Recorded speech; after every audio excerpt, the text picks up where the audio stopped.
Assalamu alaikum and a very welcome to all of you in this YouTube channel Kashmir Teaching Diary.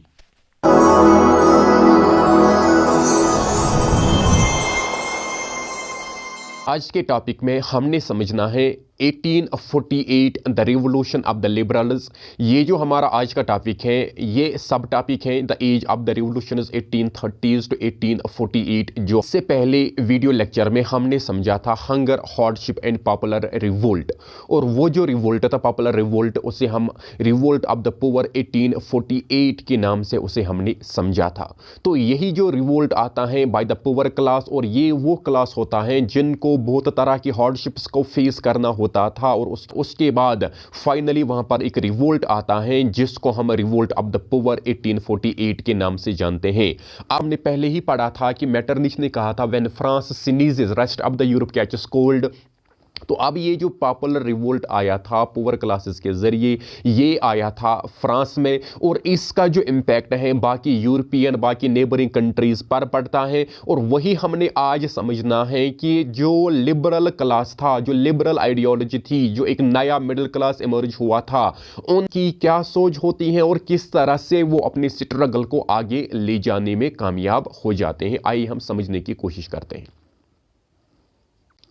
Revolt of 1848 by the poor classes हमने पढ़ा था।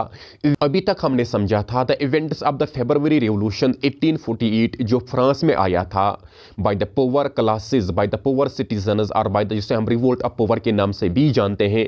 It had brought about the abdication of the monarch. जो monarch था Louis Philip, उसकी जो position थी वो खत्म कर दी गई थी और वो फाइनली वहां पर वो भागे थे, और finally Louis Philippe was forced to flee. और वहां पर क्या किया जाता है, the republic was proclaimed based on universal male suffrage has been proclaimed। तो यहां पर रिपब्लिक क्रिएट किया जाता है और यूनिवर्सल मेल फ्रेंचाइज को यहां पर प्रोक्लेम किया जाता है। इसका मतलब ये भी हुआ कि वुमेन्स की रिप्रेजेंटेशन यहां पर नहीं थी, जो वोटिंग राइट्स दिए गए थे mail population of the France को ही दिए गए थे, जो रिवोल्ट ऑफ द पुअर 1848 में हमने समझा था। तो अब हमने समझना है कि जो रिवोल्ट ऑफ द पुअर 1848 जिसके जरिए रिपब्लिक इंस्टीट्यूशन को क्रिएट किया जाता है, यूनिवर्सल मेल सफरेज को क्रिएट किया जाता है, इसका क्या इंपैक्ट रहता है बाकी की नेबरिंग यूरोपियन टेरिटरीज पर।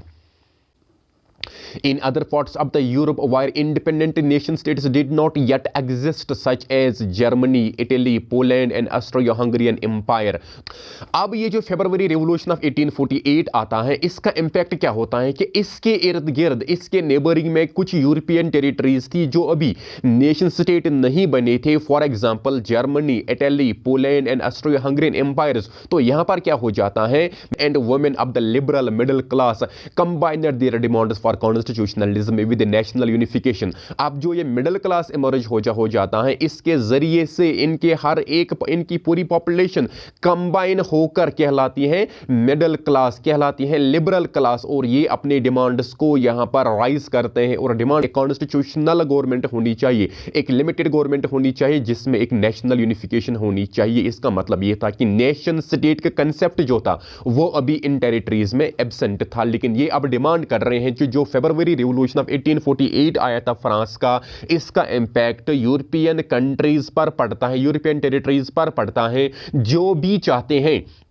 कि हमारी टेरिटरीज भी नेशन स्टेट में कन्वर्ट होनी चाहिए। और साथ ही साथ वो अब डिमांड कर रहे हैं, कंजर्वेटिव ऑर्डर को खत्म करना चाहते हैं और कॉन्स्टिट्यूशन को वहां पर वो फ्रेम करना चाहते हैं, और चाहते हैं कि नेशनल यूनिफिकेशन होनी चाहिए। They took advantage of the growing popular unrest, push their demands for the creation of a nation state on parliamentary principles, a constitution, freedom of press and freedom of association.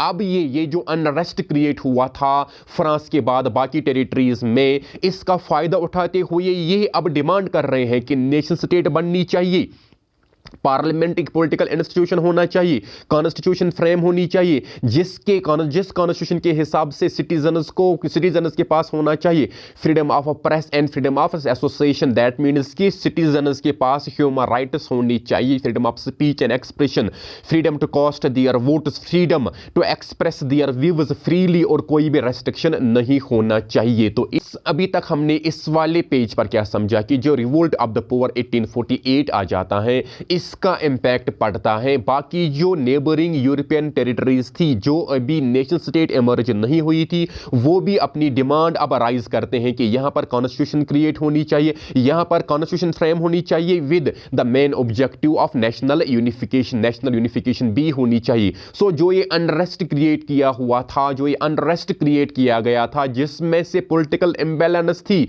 और इसके चलते हुए इसका advantage उठाते हुए demand की जा रही है, अपनी डिमांड्स को पुश किया जा रहा है कि हमारे पास क्रिएशन ऑफ नेशन स्टेट होना चाहिए पार्लियामेंट्री प्रिंसिपल्स पर, एंड मोस्ट इंपॉर्टेंटली एक कॉन्स्टिट्यूशन फ्रेम होनी चाहिए जिस कॉन्स्टिट्यूशन में सिटीजन्स के पास ह्यूमन राइट्स रहेंगी, फ्रीडम ऑफ प्रेस रहेगा, फ्रीडम ऑफ एसोसिएशन रहेगा, freedom to speak freely, freedom to express their views freely, and most importantly we can say charter of the rights होना चाहिए। ये एक इंपैक्ट था जो hunger, hardship and popular revolt जो rise हुआ था 1848 में, उसके जरिए जो लिबरल क्लास है, जो एजुकेटेड मिडिल क्लास है, ये अब खड़ा होते हैं अपनी डिमांड, जो नेशनल स्टेट की डिमांड थी, नेशनल यूनिफिकेशन की डिमांड थी, कॉन्स्टिट्यूशन की डिमांड थी, ये इसे अब डिमांड कर रहे हैं। तो अब हमने समझना है कि ये जो लिबरल क्लास था जर्मन रीजन्स में किस तरह से नेशनलिस्ट आइडियोलॉजी को ये ज्यादा से ज्यादा प्रोपेगेट करते हैं, और क्या इनके इनिशिएटिव्स होते हैं जिसके जरिए से ये चाहते हैं कि जर्मनी की नेशनल यूनिफिकेशन होनी चाहिए। आइए हम समझने की कोशिश करते हैं। ये जो जर्मन रीजन था ओरिजिनली ये बाइफर्केटेड था, ये सेपरेटेड था, इस पर बहुत सारे जो ग्रेट पावर्स थे उनका रूल चल रहा था, और इस तरह से हम ये कम समझ सकते हैं कि जो प्रेजेंट जर्मनी है ये ओरिजिनल जर्मनी नहीं था, ये डिवाइडेड था डिफरेंट रूलर्स के अंडर। तो अब ये जो जर्मनी में नेशनल यूनिफिकेशन के इनिशिएटिव्स लिए जाते हैं, ये कौन से मेंबर्स थे? They were members of the professional class, business class, prosperous artisans जो है ये they came together and assemble हो जाते हैं in the city of Frankfurt. Frankfurt is a city in the Germany. Berlin एक सिटी है Germany में, इसी तरह से फ्रैंकफर्ट भी एक सिटी है जर्मनी में। तो अब ये यहां पर असेंबल क्यों होते हैं? Because they decided to vote for all German national assembly. France की तरह जिस तरह से नेशनल असेंबली वहां पर डिक्लेयर की जाती है वाया थर्ड स्टेट, इसी तरह से ये जो लिबरल क्लास था, ये जो मिडिल क्लास इमर्ज हो जाता है फ्रांस में, ये यहां पर एक नेशनल असेंबली को क्रिएट करना चाहते हैं for the unification of the Germany, for the unification of the German nation. On 18th of May 1848, 831 elected representatives marched in a festive procession to take their place in the Frankfurt Parliament convened in the Church of St. Paul. 18th of May 1848 को जो 831 elected representatives होते हैं, ये festive procession में निकलकर अपनी जगह लेते हैं। कहाँ पर? फ्रैंकफर्ट पार्लियामेंट में। मीन्स कि ये पार्लियामेंट को डिक्लेयर करते हैं, जो सेंट पॉल के नाम से चर्च है वहाँ पर, यहीं पर ये पार्लियामेंट को वहाँ पर अनाउंस करते हैं। फाइनली क्या हो जाता है वहां पर? They drafted a constitution for German nation to be headed by a monarch subject to parliament. Finally क्या होता है कि वहां पर एक कॉन्स्टिट्यूशन फ्रेम की जाती है 831 इलेक्टेड रिप्रेजेंटेटिव्स के जरिए, जिस कॉन्स्टिट्यूशन का मकसद ये है कि अब एक पार्लियामेंट, एक पॉलिटिकल इंस्टीट्यूशन आएगा, अब मोनार्क ही रूल करेगा, लेकिन मोनार्क के जो पावर्स है वो लिमिट किए जाएंगे वाया पार्लियामेंट और वाया कॉन्स्टिट्यूशन। अब ये जो ऑल जर्मन नेशनल असेंबली यहां पे अनाउंस की जाती है, इनके जरिए क्या होता है? They for monarch form of government subject to constitution. इस रूलर वही रहेगा, लेकिन उसके पावर्स अब क्या किए जाएंगे? लिमिट किए जाएंगे। एंड फाइनली अब हमने समझना है कि जब कॉन्स्टिट्यूशन फ्रेम की जाती है, इसका आउटकम क्या निकलता है? When the deputies offered the crown on these terms to Frederick William fourth king of Prussia, he rejected it and joined other monarchs to oppose the elected assembly. तो उसके बाद जब ये जो नेशनल असेंबली ऑफ जर्मनी बना था, इन्होंने अब जो मोनार्क वहां पर था फ्रेडरिक विलियम फोर, ये जो किंग ऑफ पर्शिया था, because major portion of the Germany जो था it was under the rule of the Persian king Frederick William fourth, उसको वहां पर एक ऑफर दी जाती है कि आप ही हमारे किंग रहेंगे, लेकिन आपको अब काम करना है अकॉर्डिंग टू कॉन्स्टिट्यूशन। लेकिन ये जो था राजा जी, इन्होंने क्या किया? इसने इस प्रपोजल को रिजेक्ट किया एंड ज्वाइन किया बाकी मोनार्क्स के साथ। वहां पर इसने इस जर्मन नेशनल असेंबली असेंबली को अपोज किया, क्योंकि इसकी पोजीशन क्या थी अब अंडर कॉन्स्टेंट थ्रेट। और यहां पर फ्रेडरिक विलियम की ही पोजीशन अंडर कॉन्स्टेंट थ्रेट नहीं थी, बल्कि जो भी मोनार्क्स थे उन पर भी इसका इंपैक्ट हो सकता था। फाइनली सभी जो मोनार्क्स होते हैं वो अपोज करते हैं ये जो जर्मनी का जो इनिशिएटिव लिया गया था नेशनल असेंबली, जिसके जरिए से कॉन्स्टिट्यूशन बनाई गई थी।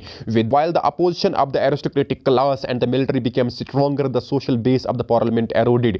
जो ये एरिस्टोक्रेटिक क्लास था इनकी जो अपोजिशन थी और साथ ही साथ जो टोटल आर्मर्ड फोर्सेस थे they were under the control of this aristocratic regime. और फाइनली जो सोशल बेस होता है, जो पोजीशन होता है, जो एक पोजीशन जो स्टेटस बनाया हुआ था पार्लियामेंट का वो खत्म हो जाता है। इसका मतलब है कि जो ख्वाब थी ऑल जर्मन नेशनल असेंबली के जो 831 रिप्रेजेंटेटिव्स उनके जो ख्वाब थे वो फिलहाल के लिए पूरे नहीं हुए, क्योंकि जो मोनार्क्स थे वो कंबाइन टुगेदर होकर यहां पर इस असेंबली को अपोज करते हैं, जिसके जरिए से army it was under the complete control of the aristocratic class. Finally यहां पर जो असेंबली की जो पोजीशन थी वो खत्म हो जाती है, पार्लियामेंट का जो ख्वाब था वो पूरा नहीं होता है। और मोस्ट इंपॉर्टेंटली यहाँ पर क्या होता है कि जो parliament was dominated by the middle class who resisted the demands of workers and artisans and consequently lost their support. Finally ये जो पार्लियामेंट बनाया हुआ था, जो मिडिल क्लासेस थे इसमें से वर्कर्स की कुछ डिमांड्स थी, उन्होंने इस बिना पर सपोर्ट किया था कि हमारी डिमांड्स पूरी होनी चाहिए। इसी तरह से आर्टिजन्स की कुछ डिमांड्स थी, उन्होंने इस बिना पर यहाँ पर सपोर्ट किया था कि हमारी डिमांड्स पूरी होनी चाहिए। जब अब बेस ही पार्लियामेंट की ख़त्म हुई, इसका मतलब ये था कि ये जो क्लासेस थे जिन्होंने इस पार्लियामेंट इस नेशनल असेंबली को सपोर्ट किया था वो अपना सपोर्ट वापस लेते हैं। फाइनली हम ये कहेंगे कि जो कॉन्सिक्वेंटली जो social base of the social position of the parliament it all eroded. पर क्या होता है कि in the end troops were called in and the assembly was forced to disband. Finally forces के जरिए असेंबली पर बैन लगाई जाती है और जो भी नेशनलिस्ट्स होते हैं जर्मन नेशनल असेंबली को इनको अरेस्ट करके फाइनली उस पर हर एक उनकी नेशनलिस्ट एक्टिविटी पर कंप्लीटली बैन रखा जाता है। तो जो initiative all German national assembly के लिए लिया गया था वो यहाँ पर ख़त्म होता है। तो हमने यहाँ पर क्या समझा कि जब ऑल जर्मन नेशन असेंबली के जरिए मोनार्क कॉन्स्टिट्यूशनल मोनार्क बनाया जाता है, इसका आउटकम ये निकलता है कि जब फ्रेडरिक विलियम फोर्थ को इन्होंने ये प्रपोजल दिया किंग ऑफ पर्शिया, उसने बाकी मोनार्सिस के साथ असेंबल होकर इनको अपोज किया और फाइनली अपोजिशन करते करते एरिस्टोक्रेटिक क्लास की जो अपोजिशन थी वो बढ़ती गई और जो मिलिट्री पावर था it was under the complete control of the monarchs and finally इन्होंने जो सोशल बेस पार्लियामेंट था वो खत्म की। और इसके साथ साथ जो ये असेंबली बनी हुई थी इसमें कुछ सेक्शंस थे, इसमें कुछ सेक्शंस थे वर्कर्स आर्टिजन्स, इनकी खुद की डिमांड्स थी। जब असेंबली ही नहीं रही तो इनकी डिमांड्स को रिप्रेजेंट भी नहीं किया गया। फाइनली इन्होंने भी अपना सपोर्ट खत्म किया और जो कॉन्सिक्वेंटली इसका क्या रिजल्ट निकलता है कि जो जर्मन नेशनल असेंबली को in different sections of the society का सपोर्ट था वो भी खत्म हुआ एंड इन द एंड ट्रूफ्स को बुलाया जाता है और जो नेशनल असेंबली होती है इसको फाइनली डिसबैंड, इसको वहां पर इलीगल करार दिया जाता है। अब यहां पर क्वेश्चन अराइज होता है कि the issue of extending political rights to women. अब हमने जब रिवोल्ट ऑफ द पुअर 1848 पढ़ा था फ्रांस में, उसमें क्या हुआ था कि जो वुमेन्स थी they were active participants but still उनको वोटिंग राइट्स नहीं दी गई थी। और इसी तरह से ये जो फ्रैंकफर्ट पार्लियामेंट, ये जो जर्मन नेशनल असेंबली यहाँ पर बनाई गई थी, लेकिन यहाँ पर भी वुमेन को सही पॉलिटिकल राइट्स अवेलेबल नहीं थी। तो इसी तरह से हमने यहाँ पर समझना है कि जो issue of extending political right of women ये कंट्रोवर्शियल ही रहा है पूरी यूरोप में। तो यहां पर हमने क्या अब समझना है कि with in the liberal movement, अब ये जो लिबरल मूवमेंट क्रिएट हुई थी, ये जो लिबरल मूवमेंट यहां पर खड़ा हुई थी, large number of women had participate actively over the years. बहुत सारी वुमेन वो थी जिन्होंने एक्टिवली पार्टिसिपेट किया बहुत सालों से।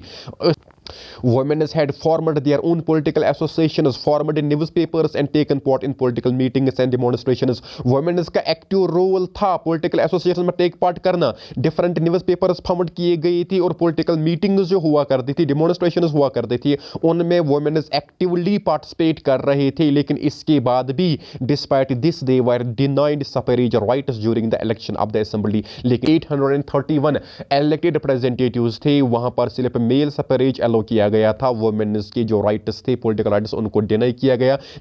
they were not allowed to cast their votes during the election of the assembly. When the Frankfurt Parliament convened at the St. Paul, women were admitted only as observers stand in the visitors gallery. तो क्या जब Frankfurt parliament का इजलास बुलाया गया था तो यहाँ पर हम समझ सकते हैं कि ये जो विजिटर्स गैलरी है यहाँ पर ही वुमेन्स को रखा गया था. Womens were treated only as observers. इनको यहाँ पर वोटिंग राइट्स नहीं दिए गए थे. और ये जो है ये है 831 जो इलेक्टेड रिप्रेजेंटेटिव्स हैं. सेंट पाउल जो चर्च था वहाँ पर इन्होंने पार्लियामेंट को यहाँ पर अनाउंस किया था, लेकिन वुमेन्स को वोटिंग राइट्स नहीं दिए गए थे. They were only allowed to have the observer status and to be standing in the visitors gallery. यहाँ पर हमने क्या समझा कि दो issue of women's political rights है, उसमें हमने क्या समझा, ये हमेशा कंट्रोवर्शियल रहा है कि अगरचे जो लिबरल मूवमेंट चल रहा था इसमें वुमेन्स ने एक्टिवली पार्टिसिपेट किया. वुमेन्स ने अपनी पॉलिटिकल एसोसिएशंस भी बनाई, न्यूज़पेपर भी फाउंड किए, पॉलिटिकल मीटिंग्स में भी टेक पार्ट किया और डिमॉन्स्ट्रेशंस में भी हिस्सा लिया. लेकिन इसके बावजूद भी जो जर्मन नेशनल असेंबली फाउंड की जाती है उसमें से इनको वोटिंग राइट्स नहीं दिए गए थे. और जब फ्रैंकफर्ट पार्लियामेंट को अनाउंस किया जाता है चर्च ऑफ सेंट पाउल में, तो वहाँ पर भी जो वुमेन्स थे इनको वहाँ पर वोटिंग राइट्स नहीं थे. इनको वहाँ पर सिर्फ ऑब्जर्वर्स समझा गया था कि आपको रहना है विजिटर्स गैलरी में स्टैंडिंग. इसका मतलब था कि वुमेन्स के जो राइट्स थे वो यहाँ पर भी एक्सप्लॉइट हो रहे थे. हमें समझ आ रहा है कि जो इनिशिएटिव लिया गया था liberal nationalists of German people के जरिए, फिलहाल के लिए किसी हद तक हमें ये लगा रहा है कि वो उसमें नाकाम रहे हैं, वो एक फेलड अटेम्प्ट है. किसी इन द शॉर्ट टर्म हम ये कह सकते हैं कि ये एक फेलड अटेम्प्ट था, लेकिन इन द लॉन्ग रन हम ये कह सकते हैं कि वहाँ पर इसका इम्पैक्ट, इनके इनिशिएटिव्स जो लिए गई थी इसका इम्पैक्ट पड़ता है कि जो कंजर्वेटिव रिजीम होता है, जो कंजर्वेटिव ऑर्डर होता है, वो सही तरह से अपने कंजर्वेटिव ऑर्डर को सही तरह से रिस्टोर नहीं कर सकते. आइए हम समझने की कोशिश करते हैं. Was the revolution of the liberals 1848 a failed attempt? क्या जो रिवोल्यूशन लिबरल्स के जो रिवोल्यूशनरीज थे, लिबरल रिवोल्यूशनरीज जो थे 1848 में जो इनिशिएटिव लिया गया था, नेशनल असेंबली को फ्रेम किया गया था, जो एक ऑफर दी गई थी फेडरिक विलियम फोर्थ को, क्या वो एक फेलर अटेम्प्ट था? नहीं, किसी हद तक ये फेलर अटेम्प्ट भी था, लेकिन किसी हद तक इसका इंपैक्ट लॉन्ग टर्म में भी था. क्या conservatives were able to suppress liberal movements in 1848? They could not restore the old order. अगरचे जो एक कंजर्वेटिव रिजीम था इन्होंने लिबरल मूवमेंट जो खड़ा हुई थी उसको सप्रेस किया, लेकिन जो इनका ओल्ड रिजीम था, जो इनकी खुद की आइडियोलॉजी थी, जो इनकी खुद की आइडेंटिटी थी जिसके जरिए से ये कंजर्वेटिव्स कहलाते थे, वो कंप्लीटली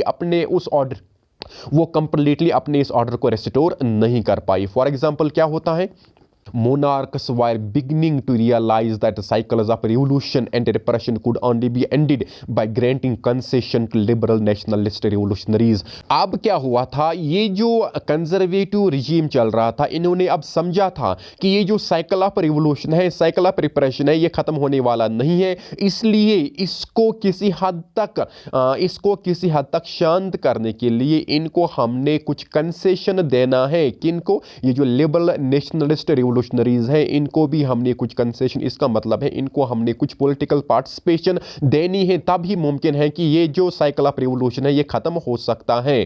क्या हुआ? Hints in the years after 1848 the autocratic monarchies of the central and the eastern Europe began to introduce changes that had already been taken place in the western Europe before 1815.